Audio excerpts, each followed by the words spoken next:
Yeah, but that you can also say about Lord Shiva. That you can also say about so many things. So, Govinda Maharaj, what is his position? The servant of the servant. See, Prabhupada is like Jesus Christ. It's so easy to understand. So one time, devotee from ISKCON invite me to speak on Prabhupada appearance, and they had a very traditional story. And the Jaladuta, the sheep, he came, and I said that's all good, but if you really look, he did way better than Jesus or Muhammad. Yes. That Jesus said about non-stealing, wives and goats and sheep, and to the few ones he talked about love. But Prabhupada, immediately talk about the highest principles. He gave full-fledged theism to Western world. Western world had everything, had nice cars, bathrooms, big homes, and economy, but didn't have the idea who God is. Jesus Christ never talk about, Jesus Christ always talk about father, never talk about grandfather and mother and wife and children. So when we talk about Krishna, Krishna has father, mother, children. Krishna's Nanda has Upananda. Krishna's father has his brother, his mother. It's like Indian drama, this big family. So we never thought God has family. It sounds like his own father gave him up and sacrificed him. And so Prabhupada give full-fledged theism. So better than Jesus Christ, better than Nelson Mandela, better than anybody in the world. And that was not a person who knew Sanskrit. Everybody. So one Prabhupada disciple said to Prabhupada, "Hey," and he was Sanskritian. He said, "It sounds like you have a lot of mistakes in Sanskrit. How come you say Guru is perfect?" And Prabhupada looked at him and said, "Yeah, that's not the Sanskrit I'm talking about." And if you ask Sudarshan, did Prabhupada knew how to sing? Do you think? What do you think? Yes. No. Prabhupada didn't know how to sing Bengali songs. But if you listen his Shad Goswami Ashtaka, you cry. Because he didn't follow the tune. Like, this guy know how to sing. And I said, interestingly, a person who was not Sanskrit scholar, translated all the amazing books, and a person who was not a musician, not a Gaudiya Vaishnava Kirtaniya, he brought all the divine song of Krishna to the world. So that means you don't have to be a Sanskrit scholar to know the spiritual highest knowledge. And you don't need to be a classical musical singer or kirtan lover to be able to sing divine song. So Prabhupada music is divine. Anybody who understands the tunes, especially those who in kirtan and know the classical beats, they know he's not follow that. Prabhupada does not follow any of it. But when he sing from his heart, then you can understand that's something comes from different dimension. Not the harmony of this physical plane. It's a harmony of the soul where everything becomes harmonious. The most imperfect become perfect. Why? Because of his desire to dedicate and serve his spiritual master. Then next evolution is Guru Maharaj came.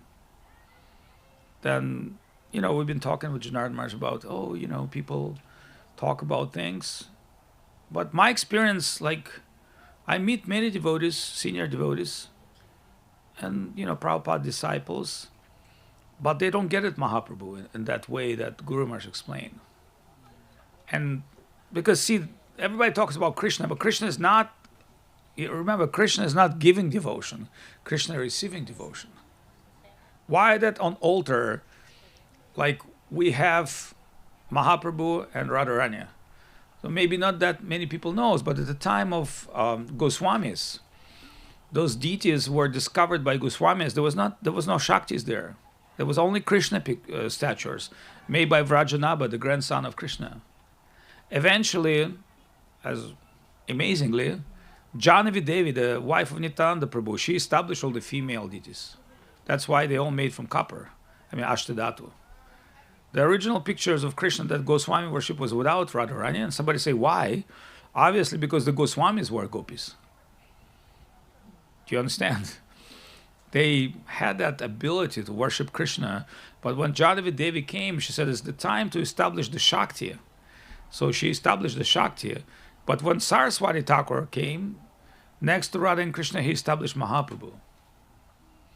And that is exclusive conception. Like, you have to understand, here in this place, not a Rukmini Dwarkadish or some kind of a Narayan Vishnu. It's Krishna himself. Because Mahaprabhu, Radha Bhava Duty Subalitam, Nomi Krishna Swarupam. So Mahaprabhu is Radha and Krishna in one divine body. That's what Janarmar said today.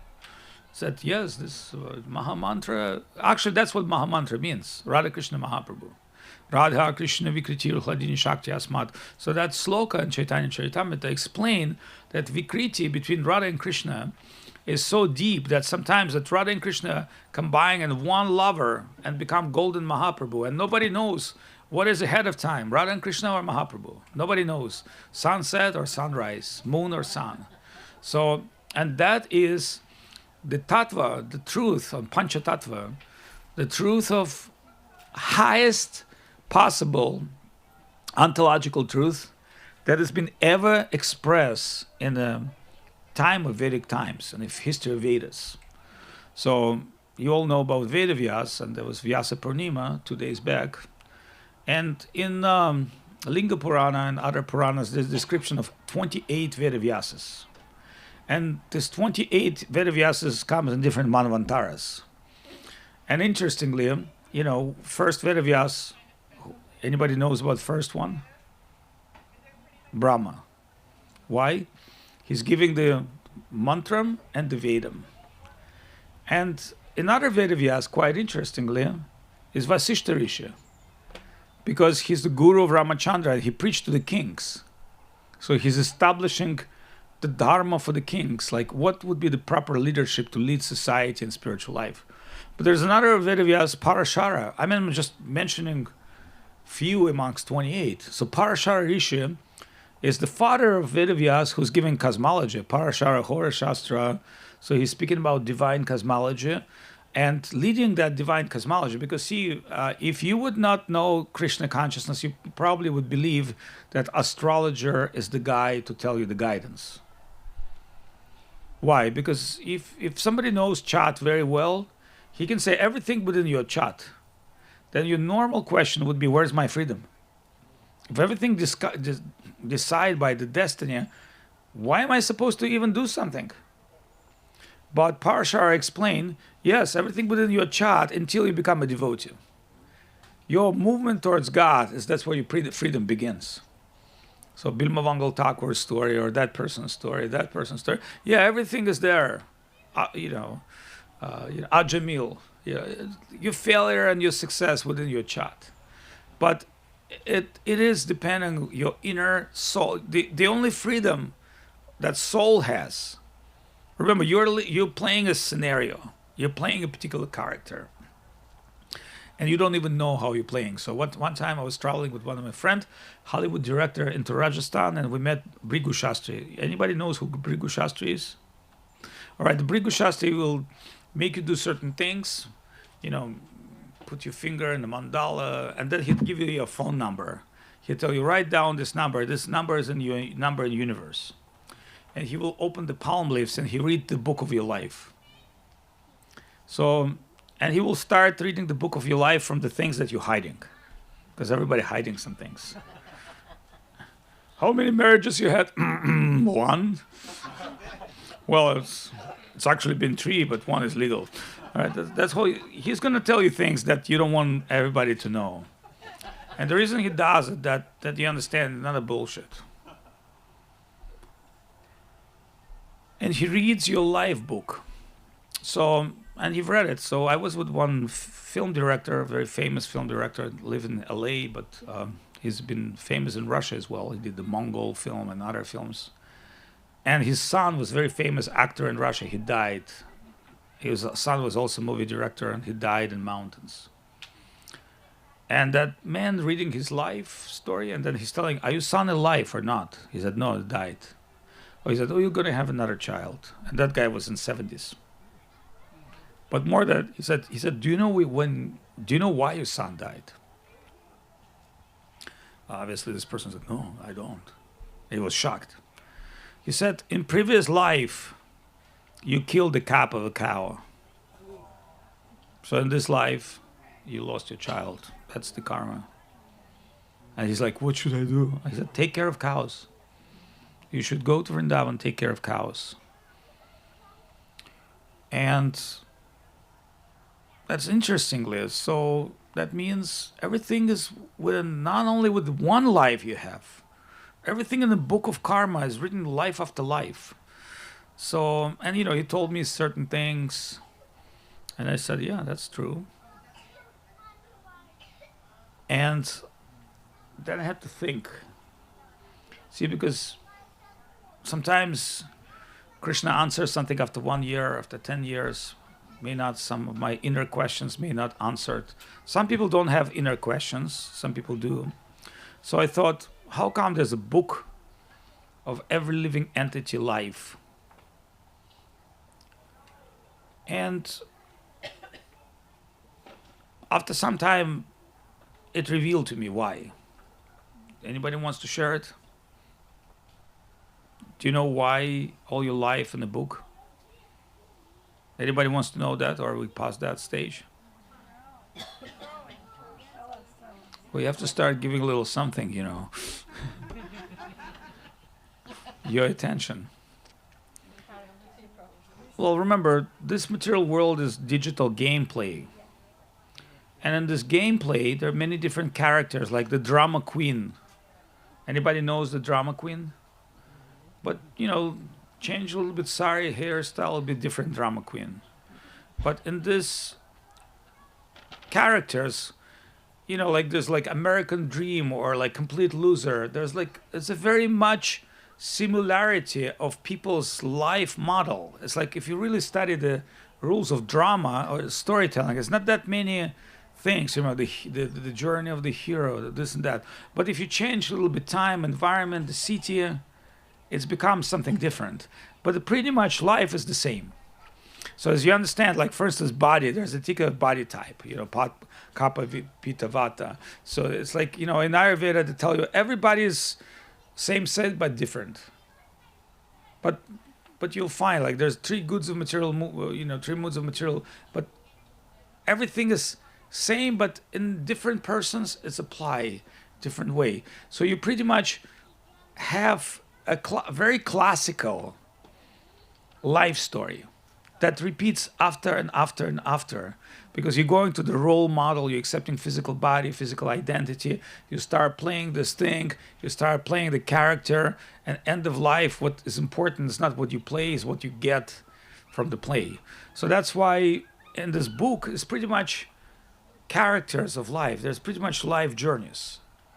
But beginning of that true self-expression of spiritual freedom is connection with Guru and Krishna. Actually, connection with God, but as more God abstract, is more you are into that game. But end of the game is your connection with Krishna.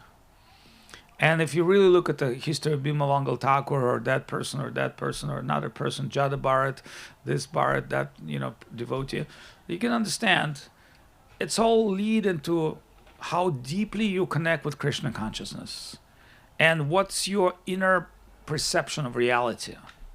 So it's not how rich you are, you might be the king of the world or the most successful person in the world. It's like what's your inner wealth? And the inner wealth is something that you really have to value, deeply appreciate. So Srila Guru Maharaj is giving us pretty much deep insight what Mahaprabhu is, and who the Guru is, and Sri Guru and his grace. So I say, in a good way, actually, you don't want to call that book Sri Guru and his grace. It's Guru Maharaj's desire, but the second name of that book could be like Guru Samhita. But like Krishna, Bhaktivinoda Thakur wrote Krishna Samhita. This book could be Guru Samhita. And that book would be appropriate as to known as a Guru Samhita, because there's not that many books understand what the Guru is. So, but Govinda Maharaj told me one interesting thing. He said many great, gurus in this world, but he said very few great disciples. Remember, Govinda Maharaj was really acting as a disciple. If you really look at the way role model of Govinda Maharaj when he deal with Janardhan Maharaj and everybody else, he's not pushing too much of his guru thing, but he's more showing I am a disciple of my guru. Look how I behave, what I accept. So he's taking a disciple role, leading everybody as a disciple. Sometimes reminding Janardhan Maharaj and everybody else, I'm also guru, okay? But look, I do my disciple shtick because that's the core seed of success of being true disciple. And not to judge so much, qualification of guru or other things because you're not qualified. That's why, in many ways we can say that Srila Prabhupada's disciples are highly appreciated because a lot of them love Prabhupada. You go to community all over America and you see like some people in New Vrindavan, some people here, there, and they're Prabhupada disciple. For some reason, they love Prabhupada. I don't know what's unique about them, but this Prabhupada group of people, they're very much guru-centered, and they're very much disciples. We're not judging their spiritual, ontological understanding. This is infinite reality. But one thing we can say, and in our community, a lot of hard push work is done by Prabhupada's disciple, that generation of that people, and no one can compete with them. So my understanding, like Krishna, one time I went to Dwaraka, and I met amazing people. Like I was in Dwaraka temple, Prasadam hall, it's like 30 rupees and you can eat all you want. And there's one panda dressed in this kind of dress coming to me and like giving me Prasadam. And he looked and have like really nice tulsi necklace, very high quality. And I just immediately give it to him. And he was shocked. And we become friends. He doesn't speak English, I don't speak Hindi, Gujarati, but we become friends. And he happened to be like one of the most exalted pujari of Dwaraka temple. But his mood is like serving. So at a certain point they invite me to a place where Pindakshetra, where sacrifice has been done after the Mahabharata war. And that's where their caste of Brahmanas came. And he doesn't speak English, but there are other people do. And they explained when Krishna came to this world and established Dwaraka, he brought several hundreds of devotees from Vaikuntha with him. So that Brahmana caste as a Vaikuntha Basi. And you can look at their face, you can understand they're extraordinary people. So until now, with however India is screwed up, these guys have continue worshiping Dwarakadish. And I thought, it's amazing. You have to have your own people to worship you. So my thinking is like some very fortunate souls met Prabhupada and maybe Govinda Maharaj, and they're showing that same thing. Because otherwise, how Prabhupada discovered all these people in different parts of the world, like Siddhanta Maharaj. Siddhanta Maharaj came to Prabhupada in 1970-something and said, yeah, he told like, can I drive you around? And Prabhupada said, yes. And Siddhanta Maharaj like wants to show Prabhupada, drive Prabhupada. And Prabhupada accepted. And then after driving, Siddhanta Maharaj drove Prabhupada for some time. Before Prabhupada left, he said like, Srila Prabhupada, can I ask initiation? And he gave the initiation to Siddhanta Maharaj. And, we all know Siddhanta Maharaj is a sweetheart. And we're thinking people like that, came and connect and just glued to the feet of Prabhupada, but also, recognize Govinda Maharaj. I remember how much Shuddha Shrava loved Govinda Maharaj. Shuddha Shrava is not easy to tolerate, but Shuddha Shrava is a character, a drama character, with his like emotion. But you can understand, it's very deep attached to Srila Govinda Maharaj. And he just loved, remember that when Shuddha Shrava never had, like Srivas Thakur, he never had any money. But when Govinda Maharaj came, he put up the head and drive the limo for Govinda Maharaj and drove Govinda Maharaj to so many amazing places. And he wants to be the perfect driver of Gurudev. And so we were fortunate to be amongst those kind of people, although they already left. I I believe, to better place and get things ready for us, hopefully. But it's amazing that we had this kind of devotees with the characters and outstanding personalities, and at the same time, sweet, as sweeter as sweeter as bitter as possible can be, with the characters and imperfections, but connecting with them with their inner self, we can see they're amazing people. So I don't know, am I allowed to speak more or less? And all right. So anyway, I don't know. Anybody wants to bring any topics up and have any specific discussion? And because I'm very shy to speak in front of senior devotees and especially our ladies, they can kick you from the stage easy. Hello. Yes.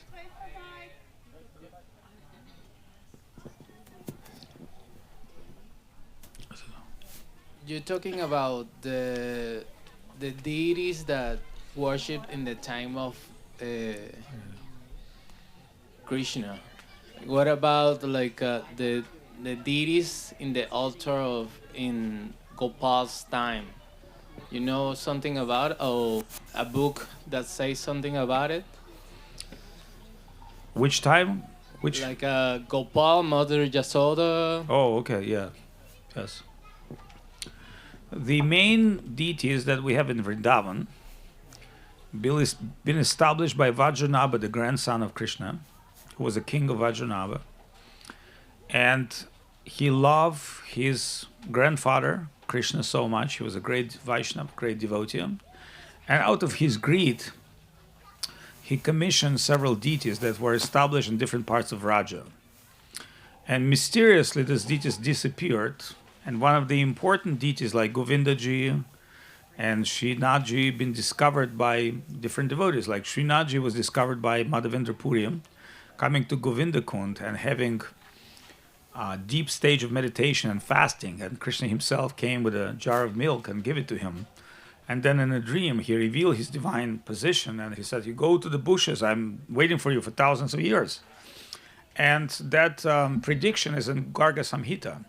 So when Garga Samhita discovered there are four main deities, Jagannath, Badrinath, Dwarakanath, and Srinathji, which is the Govardhan lifter, that four deities are considered to be four Dharmapalas, and Jagannath reside in Puri, and Badrinath reside in Himalayas, and Dwarakanath resides in Gujarat, Dwaraka, and Srinathji is the Govardhan deity.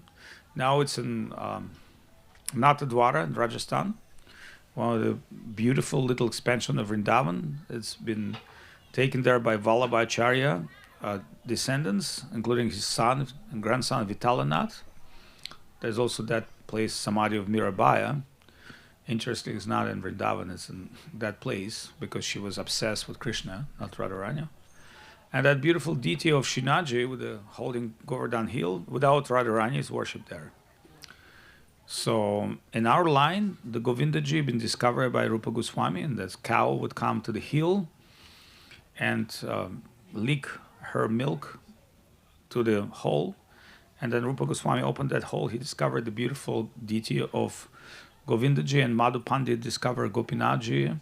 And other deities was discovered by Sanatana Goswami and other great Vaishnavas. So the main deities of Vrindavan has been since Vajranabha's son.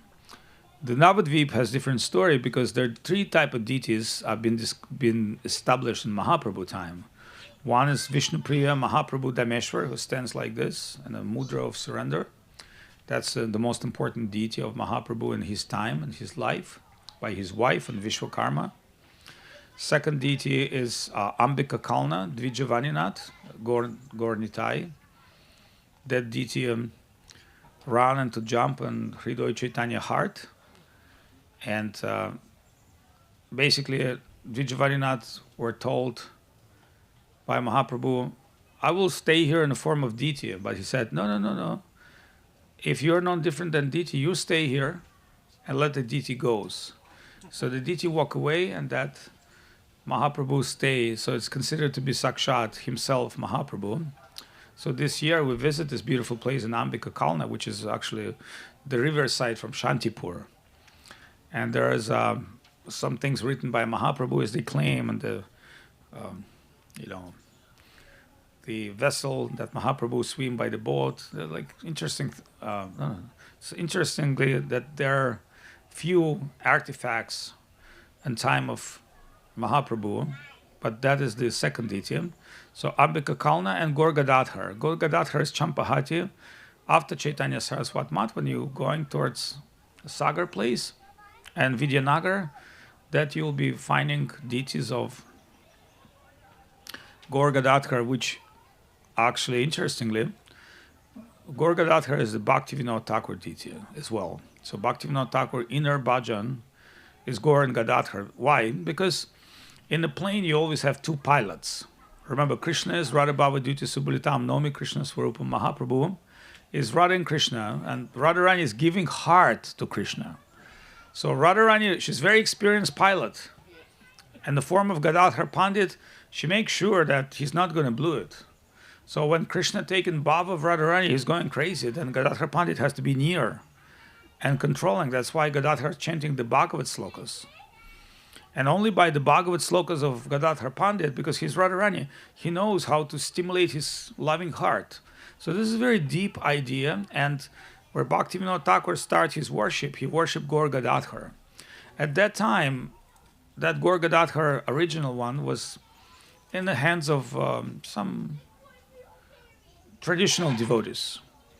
So Bhaktisiddhanta Saraswati Thakur came there in some time and said, I don't possess the deity, I want to help you with the service. So in time, these people died and that deity came to Gaudiya Math, which has been worshipped by Nayanananda Das Babaji Maharaj, who is Govinda Maharaj's friend and Guru Maharaj's appreciator, and he would come to Govinda Maharaj's birthday and, present there and enjoy the Govinda Maharaj's being there, and little Vaidehi running with the camera and like, so, but that's another story. So that deity is the third original deity of Mahaprabhu. And of course, there are other deities as well. Like if you go to Vidyanagar to Sharanga Murari Thakur place, there'll be several deities kept of Shivananda Sain, an original deity of Gaur Gadadhar, which had parikrama with Bhaktisiddhanta Saraswati Thakur also there. So Bhaktisiddhanta Saraswati Thakur, when he started his first Navadvip parikrama, he carried the Gaur Gadadhar deity of Bhaktivinoda Thakur, which was commissioned, not the Bhaktivinoda, but the copy. So that copy of Gaudiya Math deity is that in Sharanga Murari Thakur place.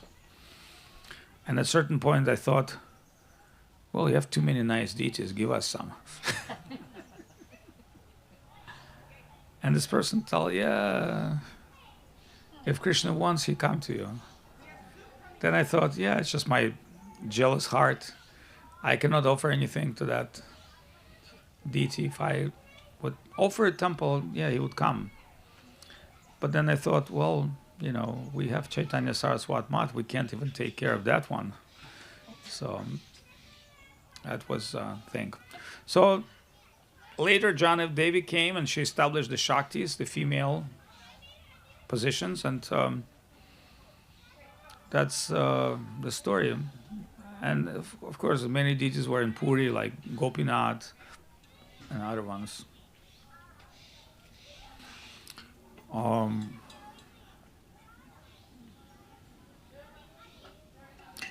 So we're dealing with very special history, because when you go to South India, they tell, oh, Krishna is too new, only 5,000 years. So when you go to South India, they don't even trust Krishna so much. They say, it just recently happened. So in our world, anything over 100 years old is antique. In that world, South India, certain temples been worshipped for thousands and thousands of years. But there are still remains of Krishna temple, like Guruvayur and other temples. There some remain. But you think like Rameshwaram is Shiva Linga that is established by Lord Ram. And later Shankaracharya came and established Spatika Lingam, the crystal lingam. So you would say like, wow. Or Badrinath temple, there's like Jagannath temple, it's like innumerous years, like billions of years. So we can't even imagine the certain temples in India, how old they are, and how recent Krishna consciousness is compared to this Dharma. That's why people in the south, they have a whole different culture than the north. Any other questions, comments? Any cash? Okay. We have a subscriber coming with donations. All right. Why they here? Thank you. Dandavat Maharaj, Dandavat to all of the devotees. Maharaj, we're so happy you're here. So you're such a, wow, amazing, creative, revolutionary servitor of Gurudev. And my question is just, there's like multiple parts to it, but how, at some point you came to Krishna consciousness, and then I'm just imagining some desire to serve came over you, and then we know the history now, and here you are. How have you been able to follow that inspiration? How do you deal with the material obstacles, your own nature? How do you stay connected to Gurudev, receive inspiration, to trust the intuition and the service pull that you're getting, maybe the push? Yeah. Something like Good. this. I follow the traditional Californian bullshit mantra, love and accept yourself. And one way this is bullshit because you don't really know what yourself is. Because we're on a path of self-discovery. So to say that we came to Krishna consciousness, I would say we're all on the way, including yourself and myself. So if you remember in the days of Gurudev, you tried, yourself with the camera and you broadcast the first news from Holy Dham. And that was not fully accepted by everybody. It was just like too much of a girl speaking news from Holy Dham. And, not everybody accept this because, it's, every time the narrative is the same, but the format is changing. So remember, we are on a path to Krishna consciousness. It might be the same narrative, but the format is changing. So the format is changing with the time, but the true journeys remain the same. And there's a wonderful book about addiction. It's called Religion of Imperfection, Spirituality of Imperfection. So the core of our transformation is acceptance of our own imperfection. Only by deeply experiencing your corners, your imperfection, that will move you to the transformational journey. Because if you're perfect, like people say, the perfect Vaishnavas are not preaching. Why? Because they see everything connected with Krishna. And that's why Mahabhagavat Vaishnava, Bhagavat Atmanam Atmanam, when you see perfect Vaishnava, you want to chant. Like, I remember when Govinda Mela would come to certain occasions, even common people would bow down to him. Why? Because they would see some extraordinary being and naturally their heart would bound, because that's our nature to bound in front of something great. When the ego is there, you say, I don't bow to anyone, or like, hey, why I have to worship you, or why I have to respect you. But when you see something extraordinary, without any hesitation, your heart will extend yourself for the service. Just like when you see beautiful women, what they will say, you just want to say, hey, please, because the beauty itself is taking position of the service. So devotee's heart is very beautiful, and due to our search for Sri Krishna and our imperfect position, and remember, the more imperfect you are, means in your own realization, not in the eyes of others, is the more chance of your transformational journey. So the fact is we feel imperfection. Well, on one hand, on the other hand, that's why I'm telling you this bullshit Californian mantra, love and accept yourself, because yes, you have to accept you are not perfect today. Like you have to accept, okay, I can't do it. I can control myself. I cannot really, chant as much as I need. I cannot even give up my food. Like I'm getting fat. every day, like every day I'm trying to like stop eating, and then like, by the end of the plate, I see I ate twice more than I need. That means you fail at every step. Remember, like just like a baby, every step is a failure. Every step is like disaster. That's why mother watching the baby, because whatever baby does, it's never perfect. But their time come to you where things start clicking from your inner heart. And that time may not be when you're the most beautiful and most attractive and the most, seductive. That time maybe will be when you're little, fat, ugly, and old. But that's where your inner beauty start coming. Your inner beauty, like you see, we have all our ladies. They're beautiful in a different way, through their heart, through their motherly affection, to their Krishna consciousness. And that's what real is, because everything's temporarily, it's superficial at one point. But when your heart has become beautiful, then you become beautiful. And that was Govinda Maharaj's style. Remember, Govinda Maharaj always was connected with beauty. And his beauty was inner, glowing and shining. And we know he was very jolly when he was young, but his real beauty came at a certain time when it was inner beauty. And so our journey to Krishna consciousness is like that. Our journey is coming through the mountains of the false ego and to like the land of imperfection and the land of failure. And, when you fail, next time do it better. Stand up and, wash. And Govinda Maharaj used to say, the mother never kicked up the child. She washed his stool and, she let it go. So that's why, we eternally grateful to our guru. He never give up on us. And life after life, Chakudana Dila Jai Janme Janme Prabhu say. So I don't think, in this life, we're all going to complete the cycle of life and death. And, think of like Jada Bharata, the king of India, become a deer next life. Like some of our friends already with, faces like remind certain animals. So maybe an evolutionary process like a deer, it's like a little too much.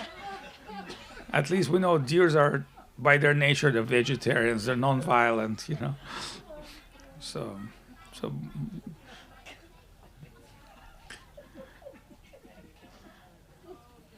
yeah, when you go to certain places, you see like people are already like monkeys,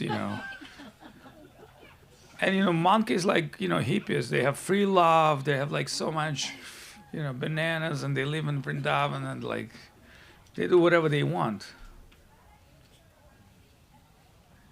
They shit in any place without any hesitation. So they're loving and accepting themselves. But the difference between monkey and human, that as much as you accept your imperfection, you have hankering towards your spiritual life. That's very important.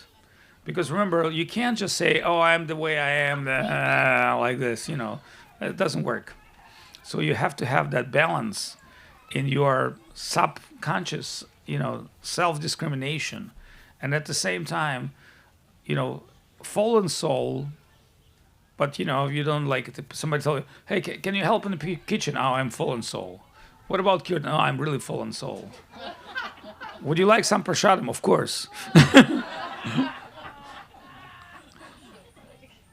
So being a fallen soul is not, it's not supposed to stop you from trying to do some, service. Any other questions, comments, complaints? Yes, sir.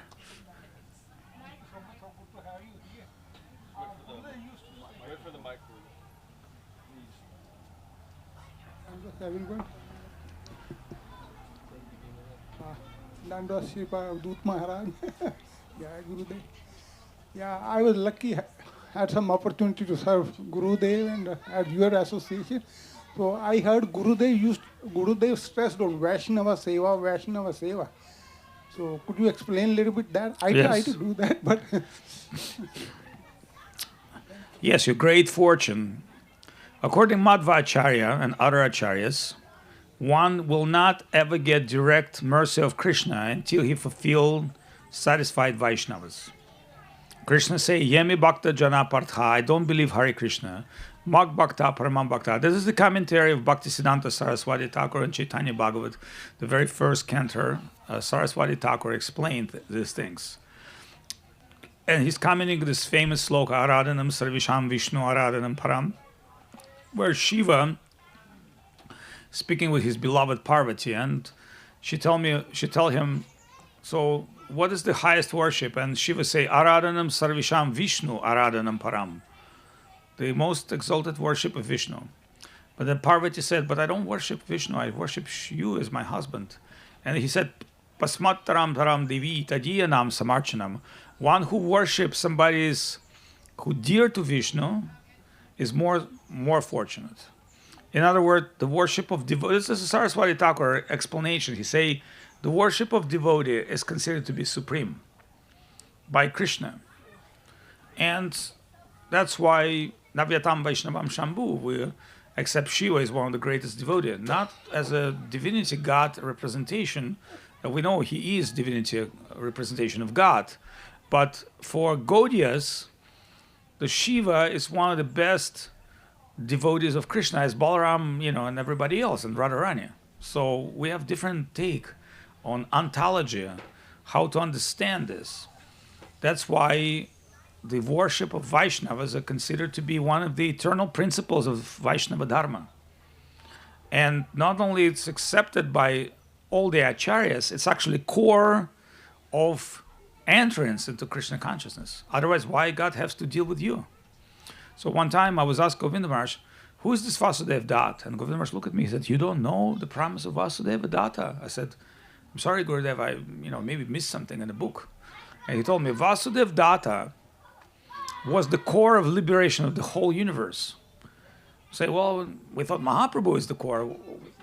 How Vasudeva did this? I said, when Vasudeva met Mahaprabhu, he said, send me to eternal hell and make me suffer the consequences of karma of every living being in this world. And Mahaprabhu said, just because I have devotee like this with such a great heart, who's willing to eternally sacrifice himself, I'm promising you, you don't need to go to hell. I will just liberate them all. But you give me the excuse.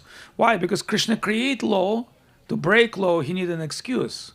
So Vasudeva Dat is that excuse for Mahaprabhu to break his eternal law of karma, which means law of justice. And remember that justice is an important thing in this world. Without justice, there's nothing, accomplished. So cosmic justice, and it's very difficult to judge what karmic justice is like. When people come and dying in Russia, Ukraine, and Gaza, and Syria and Libya and blah blah blah, because it's justice. But there's also be other justice. Like people don't understand, justice is not just for a certain group of people; it's for everyone. Then why God has to bring the justice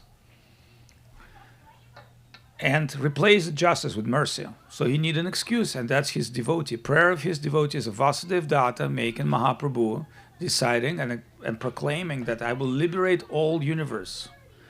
But then when Mahaprabhu coming to Jharkhand forest and he's singing Krishna consciousness, and the trees and the lions and the tigers dancing together with deers and the elephants, and Haridas Thakur follow him, and he has, remember, Haridas is it's called Brahma Haridas.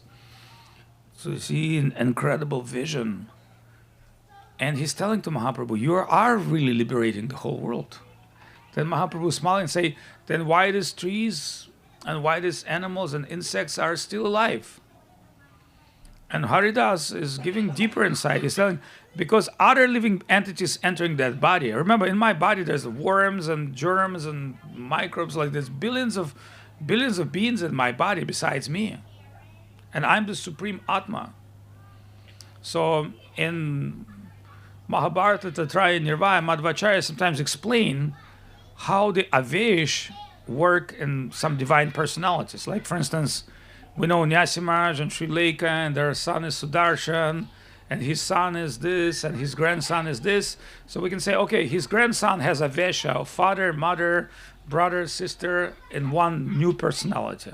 That's why Arjuna, partially Indra, partially Gopi Arjunika, partially Vishaka Devi, but Arjuna is his own character. When Arjuna become Ramananda Roy, it's the same Arjun, but it's a different type of Arjun. So inside him, there is another identity. Just like we have our identity living through our children, then divine identities in Leela, that's why, Krishna is always times different. So one time, Narada Muni was totally seduced by Mohini Murti.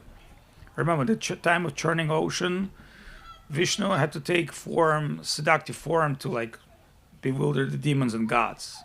So he's taken this extremely sexual form of female, which is wow. And how much wow was that even Shiva dropped his own wife and ran after her. And guess what? Narada was there too. So as Narada said, we all say Shiva fell down, what am I supposed to do? So he also ran after Mohini Murti.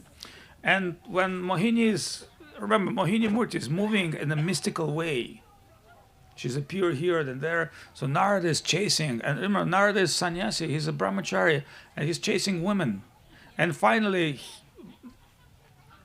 she see Mohini and he wants to embrace her. And at that very moment, when you want to embrace the women, she said, I'm man. In California, it's okay. But at that time, it was not that. At that time, it was not that common. She said, actually, I am the man. And taking form of Vishnu. Then Narada said, you are cheater. You cheat the whole world. And you cheat me. Vishnu said, that is my friend. It is my duty. Then Narada said, how come? You made me take sannyas. You make me break.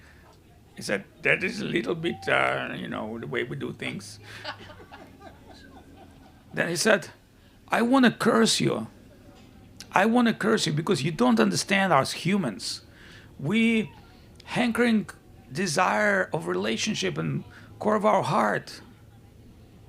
Then Vishnu said, okay, you can curse me, no problem. You are my devotee. So Narada said, I'm cursing you. You become like a human. And you feel everything the humans feel. And you go through the same as the human goes to relationship and losing your love, and you'll be mad by that. And Vishnu said, that is very good, because when I come Ramachandra, I need that. So by the curse of Narada, he became Rama. Because Vishnu remember, Ravana is a hybrid. One of his side is Rishi, the great saint, and one of his side is Asura Bhav. So he's a great scholar, he's a great poet, he's a great mystic, alchemist. Like his books like Arka Samhita, Kumari Samhita, still written in India. Like there's no medical books higher than Ravana. And you know what his medical books based on? Children's pediatric books. It's written by Ravana. How to cure children. Because one of his wives said, the child cannot express his pain. How to cure him? Then Ravana said, okay, I'll write the book. And then somebody said, how's that to glorify Shiva? And Ravana said, okay, I'll write that glorification. Somebody say, how you extract the plants? And Ravana said, okay, I'll write you the book for the plant extractions, the medical book. So Ravana wrote amazing quantity of books. Some of them survive until today because there's no replacement. That's how Ravana was great in any science and yoga and self-realization, everything. But at the same time, he's a demon. And he wants to, bring pain to the world. Sometimes people don't understand the definition of demon. It may be way different. Demons could be super talented. Then Ravana, when he get the boons from Shiva, and remember, he worships Shiva, he finally wants to cut off his last head and offer to the Shiva. He cut 9 heads, he wants to cut his 10 heads. Then Shiva said, okay, stop it. Then he said to Ravana, you want to be undefeatable, tell me exactly who you don't want to be defeated by. So when that boon has been given, just like Hiranyakashipu, not to kill by gods, not to kill by Gandharvas, the animals, Shiva said, what about man? And Ravana said, man is like stool to me. I don't afraid man. Then Ramachandra had to become a man. But as become a man, he had to go to the whole man transformation by the curse of Narada. So one time Shiva has been sitting in the mountains with Parvati, and Parvati saw Ramachandra. And she said, like, who is this beautiful king? And Shiva said, I tell you honestly, I don't want to tell you. I think he's kind of a divine personality. She said, no, he's a beautiful man. Unbelievable beauty. Why is that he's crying so much? He said, all right, okay, Devi, I'll have to tell you some confidential knowledge. This is Vishnu. She said, Vishnu? I can't believe he's a man. 100% man. And crying for women is like Vishnu's that much attached to women? I don't believe it. He's detached. Then Shiva said, you don't understand. It's pastimes, but you know, what can I tell you? So, you know, Parvati, as women always want to challenge things. She taken form of Sita, and she's stand in front of Ramachandra while he's crying. And she said, oh, my Ramachandra, I'm back. And then Ramachandra crying and weeping his eyes and look at Sita.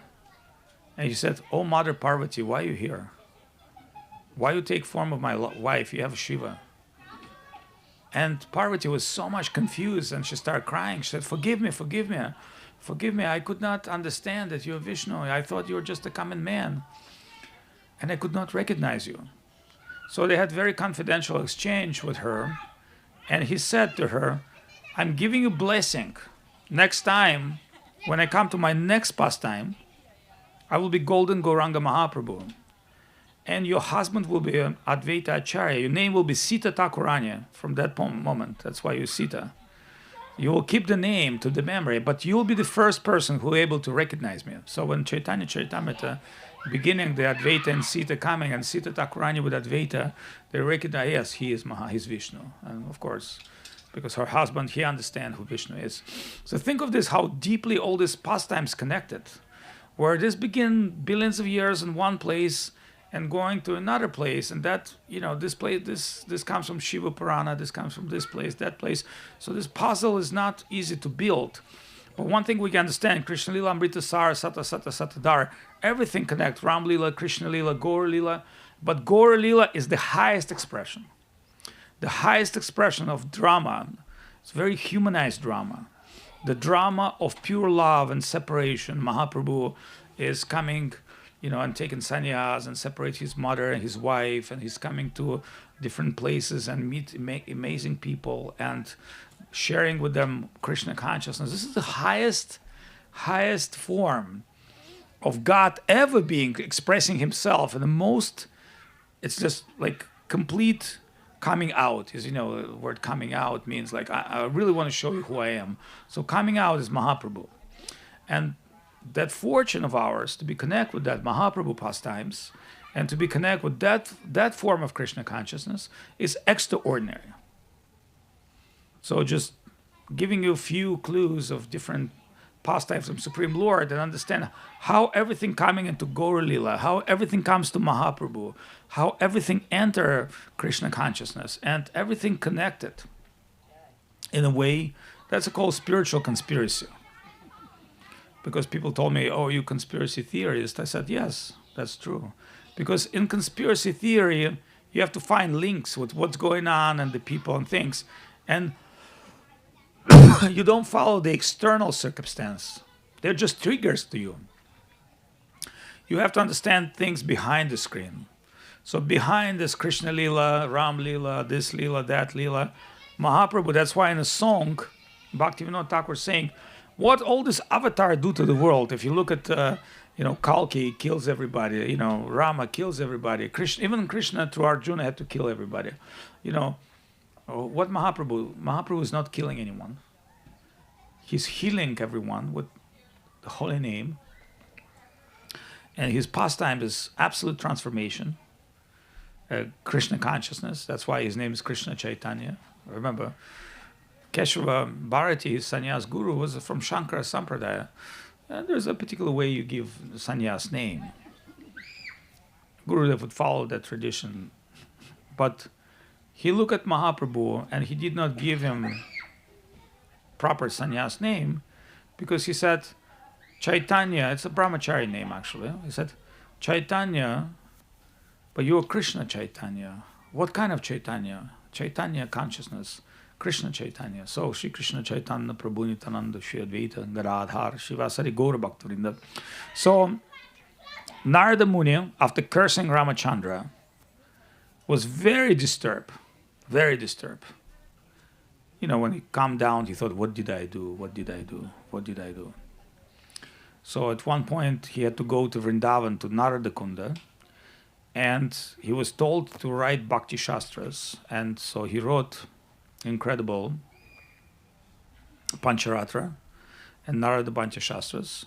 And Pancharatra means, actually, for those who are not exploring mystic yoga, in mystic yoga there's so-called Tattvavadi, the meditation on Tattva, that is been transferred by Narada into the deity worship.